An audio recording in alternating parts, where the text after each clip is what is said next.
Thank you for watching this episode of The Bright Bite. On today's episode, I'm going to talk about something that I think everybody should be implementing in private practice, clinically with patients. I started using it in my RDHAP business and I absolutely love it. So this is checking patients' pH. Why does pH matter?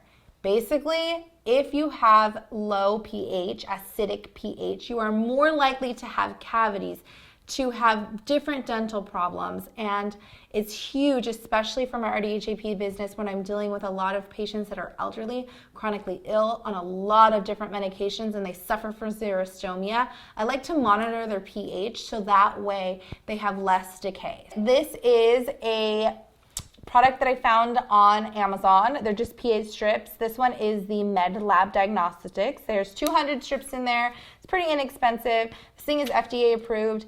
Basically, what you do is you put the pH strip in your mouth, take it out, you look at it, and then you match it up to the back once the color is solid. So I'm looking a little acidic right now. Actually, not too bad. Okay, I'm at 7.0.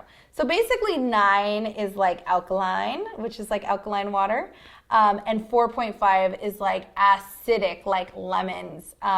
Coffee's probably like 5, but you will see patients, well, mine's starting to turn more blue.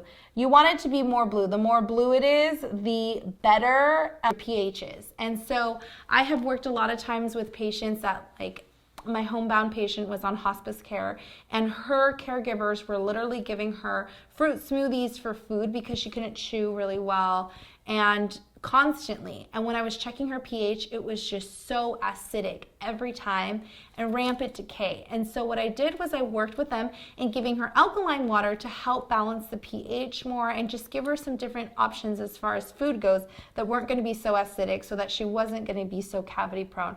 And it worked really well, and I think that a lot of patients would really benefit from this, especially if every year they come in and they just keep getting cavities. Work with them. Talk about using xylitol mints after they've eaten something acidic or drinking coffee. That's a really good option to help balance the pH as well. So I think this is huge. I think this is the future of dentistry, like making sure we monitor patients' pH. I think it'll be a big difference. So I love that, and I hope that you like this episode. Comment, subscribe, and let me know what you think.